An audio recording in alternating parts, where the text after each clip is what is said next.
वहाँ के नए प्रधानमंत्री कौन बने हैं, जो गल्फ कंट्री के का एक देश है। तो इसका जो राइट आंसर है वो है प्रिंस मोहम्मद बिन सलमान। ये बने हैं वहाँ के नए प्रधानमंत्री, और सऊदी अरब के साथ हमारा काफ़ी अच्छा संबंध है, ठीक है, ट्रेड एग्रीमेंट, और हम वहाँ पर हमारे काफ़ी लोग वहाँ पर काम करते हैं। तो आगे बढ़ते हैं। किस भारतीय लेखक की प्रतिमा सितंबर 2022 में रूस की राजधानी मॉस्को में स्थापित हुई? किस भारतीय लेखक की प्रतिमा सितंबर 2022 में रूस की राजधानी मॉस्को में स्थापित हुई? तो आंसर है अणाबाउ साठी की जो प्रतिमा है मॉस्को, रूस की जो राजधानी मॉस्को में स्थापित हुई है। आगे बढ़ते हैं। किस देश ने अपनी राजधानी का नाम फिर से बदलकर अस्ताना कर दिया है? कौन सा देश है जिसने अपनी राजधानी का नाम फिर से अस्ताना रख दिया है? इसका जो राइट आंसर है वो है कजाकिस्तान। कजाकिस्तान देश ने अपनी जो राजधानी है उसका नाम फिर से अस्ताना कर दिया है। आगे बढ़ते हैं। भारतीय विदेश मंत्रालय ने किस देश में रह रहे भारतीयों को हेट क्राइम से सतर्क रहने की एडवाइजरी जारी की? मतलब जो हेट क्राइम है, जो नफरत करते हैं एक दूसरे से, मतलब अब जैसे भारत के लोग, मैं गया अमेरिका में, या अमेरिका का नाम ना लें, किसी और कंट्री में गया मैं गया पाकिस्तान में, और पाकिस्तान के लोग मुझसे नफरत करते हैं और मुझे वो किया, उन्होंने क्या किया, परेशान किया, तो या फिर मेरा मर्डर किया, किडनैप किया, उठा लिया, जो भी किया। तो इस चीज़ से सतर्क रहने के लिए कि ये क्राइम हो सकते हैं आपके साथ, हमारे भारत सरकार ने इसको एडवाइजरी जारी की। हमारी जो भारत सरकार है उन्होंने एडवाइजरी जारी की है। तो इसका जो राइट आंसर है वो है कनाडा में ये एडवाइजरी जारी की है वहाँ के लोगों को कि सतर्क रहें आप। आगे बढ़ते हैं। किस मुस्लिम देश में हिजाब की अनिवार्यता के खिलाफ महिलाओं ने राष्ट्रव्यापी प्रदर्शन किया और इस दौरान कईयों की मौत हो गई? हिजाब की अनिवार्यता के खिलाफ महिलाओं ने राष्ट्रव्यापी प्रदर्शन किया कि हिजाब नहीं पहनना है, इस चीज को लेकर आंदोलन हुए और उसमें मौतें हो गई। इसका जो राइट आंसर है वो है ईरान जो देश है वहां पर ये चीजें हुई, हिजाब को हटाने के लिए, हिजाब अनिवार्य है उस कानून को हटाने के लिए ये आंदोलन हुआ था। ब्रिटेन के नए सम्राट कौन बने हैं? जो यूनाइटेड किंगडम है उसके जो नए किंग है वो कौन बने हैं? तो इसका जो राइट आंसर है वो है चार्ल्स तृतीय, मतलब जो है चार्ल्स थर्ड नंबर के, मतलब चार्ल्स थर्ड वो बने हैं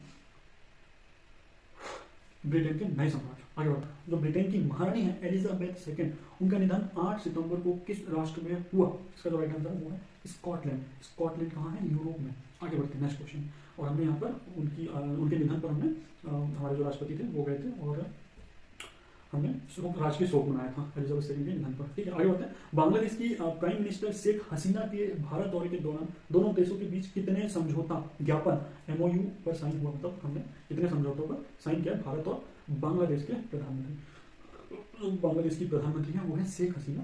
तो इसका जो राइट आंसर है वो है 7 समझौतों पर हमने साइन किए। तो ये है समझौते। नदी कुशियारा से पानी की निकासी पर समझौता, जो नदी कुशियारा से पानी निकालने के लिए समझौता हुआ। भारत में बांग्लादेश रेलवे एम्प्लॉय की ट्रेनिंग का समझौता, मतलब भारत में जो बांग्लादेश के जो रेलवे एम्प्लॉयज हैं उनको ट्रेनिंग दी जाएगी। FOIS जैसे IT सिस्टम और बांग्लादेश रेलवे के लिए नए IT एप्लीकेशन में सहयोग पर समझौता, मतलब वहाँ की जो एप्लीकेशन एप्स वगैरह हैं उसके लिए सहयोग के लिए भारत सहयोग देगा बांग्लादेश को। तो ये समझौता हुआ। भारत में बांग्लादेश न्यायिक अधिकारियों के लिए प्रशिक्षण और क्षमता निर्माण कार्यक्रम पर समझौता। जो बांग्लादेश की जो ब्यूरोक्रेट्स हैं और जो न्यायिक अधिकारी है ना, जो न्यायिक अधिकारी हैं उनको प्रशिक्षण देने के लिए भारत के साथ समझौता हुआ। वो भारत में आकर प्रशिक्षण देंगे। दोनों देशों के बीच वैज्ञानिक और तकनीकी सहयोग पर समझौता, मतलब जो भी तकनीकें डेवलप हो रही हैं उस पर दोनों देश आपस में शेयर करेंगे, साझा करेंगे। अंतरिक्ष प्रौद्योगिकी के क्षेत्र में सहयोग पर समझौता, मतलब अंतरिक्ष से संबंधित है ना, वो उसमें एक दूसरे का सहयोग करेंगे। प्रसारण में सहयोग और प्रसार भारती और बांग्लादेश टेलीविजन के बीच समझौता, मतलब दोनों के बीच समझौता। तो प्रसारण TV चैनल है उसके लिए। आगे बढ़ते हैं। ये हुए हमारे, आप इसका स्क्रीनशॉट ले सकते हो या फिर इसको आप PDF में मिल जाएगा आपको, तो आप PDF वीडियो के डिस्क्रिप्शन में आपको मिल जाएगा। आगे बढ़ते हैं। क्वेश्चन है, बांग्लादेश की PM ने 1971 के बांग्लादेश मुक्ति संग्राम में शहीद या घायल हुए भारतीय सैनिकों के प्रत्यक्ष वंशज के लिए कौन सी छात्रवृत्ति प्रदान की?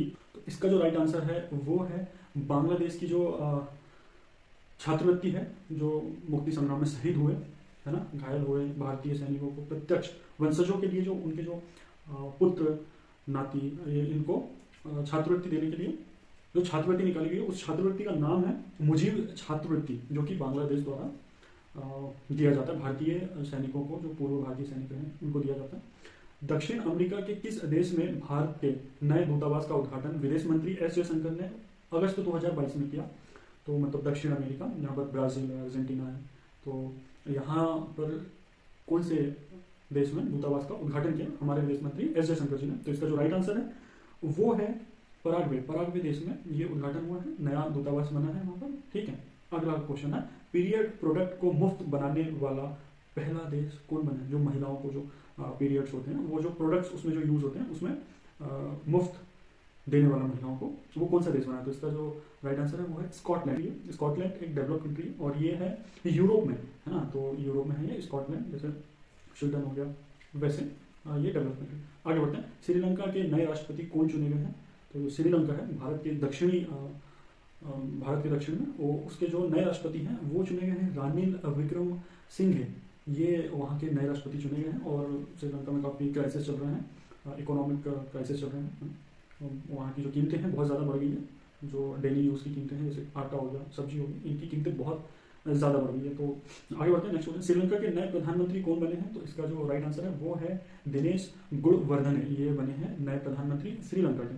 आगे बढ़ते हैं, किस पड़ोसी देश के राष्ट्रपति भवन पर हजारों प्रदर्शनकारियों ने कब्जा कर लिया और राष्ट्रपति को भागना पड़ा? तो इसका जो राइट आंसर है वो है श्रीलंका। श्रीलंका में क्राइसिस चल रहा है, अभी हम डिस्कस कर रहे हैं। तो श्रीलंका में क्राइसिस चल रहा है, इकोनॉमिक क्राइसिस, जिससे कि वहाँ की जो सब्जियों की कीमत है, जो आटा की कीमत है और जो डेली यूज़ का जो सामान है उसकी कीमत बहुत ज़्यादा बढ़ गई है और वो मिल नहीं रहा है। बहुत ज़्यादा डिमांड है उसकी, बट पूरी नहीं हो पा रही है, पूर्ति नहीं हो पा रही है, डिमांड बढ़ रही है, पूर्ति नहीं हो पा रही है।